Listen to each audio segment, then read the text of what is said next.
इस कहानी में आपका बहुत बहुत स्वागत है।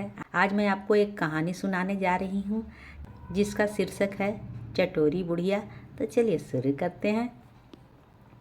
रामपुर गांव में एक मोहल्ले में मंदिर के पास एक बुढ़िया रहती थी। उसके बेटे बहू और उसके बच्चे भी उसी के साथ रहते थे। बुढ़िया को चटपटे खाना खाना बहुत पसंद था।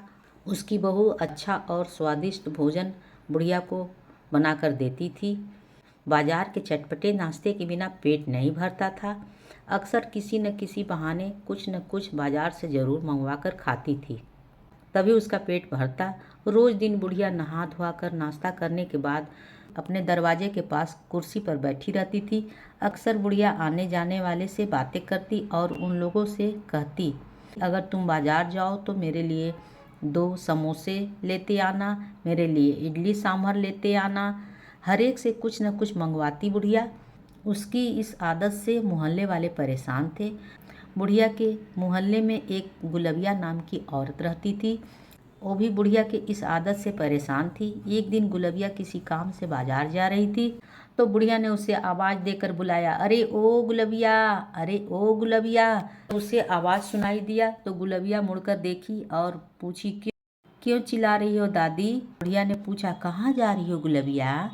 गुलबिया बोली, बाजार जा रही हूँ, थोड़ी देर बाद आऊँगी। बुढ़िया बोली, सुनो ना, तुम जब भी वापस आना मेरे लिए कुछ खाने को लेती आना। गुलबिया बोली, ठीक है, कुछ मिलेगा तो ज़रूर ला दूँगी। गुलबिया ने सोचा, इस बुढ़िया की आदत ज़रूर छुड़ा कर ही रहूँगी। गुलबिया ने कुछ तरकीब सोची कि बुढ़िया को सबक सिखाना ही होगा। बाजार में गर्मा गर्म पकौड़ी बन रही थी। गुलबिया ने दुकानदार के कान में कुछ फुसफुसाया और 200 ग्राम पकौड़ी खरीदा और घर को चल दिया। जब गुलबिया घर पहुंची, बुढ़िया उसकी कब से इंतजार कर रही थी। गुलबिया आएगी, मेरे लिए कुछ लाएगी और मैं मज़े लेकर खाऊंगी। गुलबिया ने कहा, लो सब खा जाओ।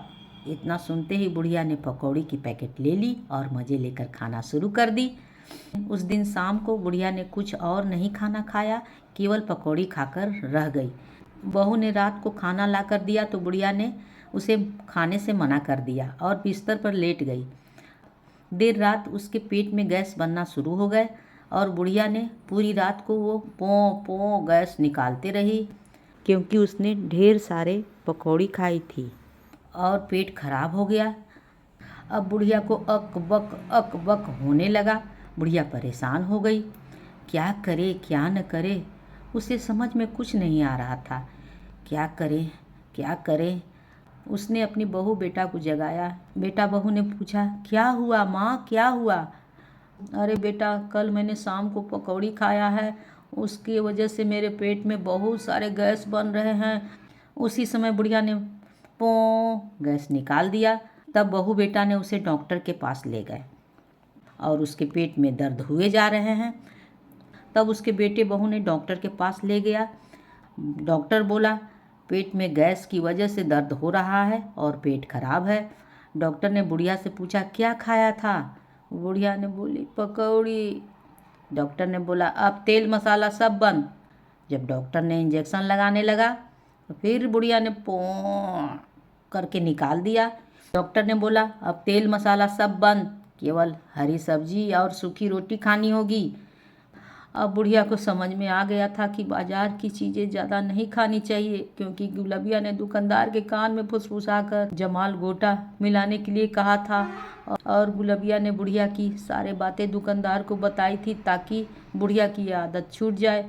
अगर गुलबिया ने इस तरकीब को नहीं अपनाता तो बुढ़िया की आदत छूटने वाली नहीं थी और बुढ़िया की आदत छूट गई। उस दिन के बाद बुढ़िया ने बाजार से कुछ नहीं मंगवाई और सबको बोलती रही, बाजार की चीज़ें नहीं खानी चाहिए, ठीक नहीं होती है। घर की बनी चीज़ें बहुत ही अच्छी होती है और वह आसानी से पचती भी है। और वह आराम से रहने लगी। इस कहानी की लेखिका है किरण जायसवाल। कहानी समाप्त होती है। अगर कहानी अच्छी लगी हो please like share and subscribe ज़रूर करिएगा। तब तक बाय।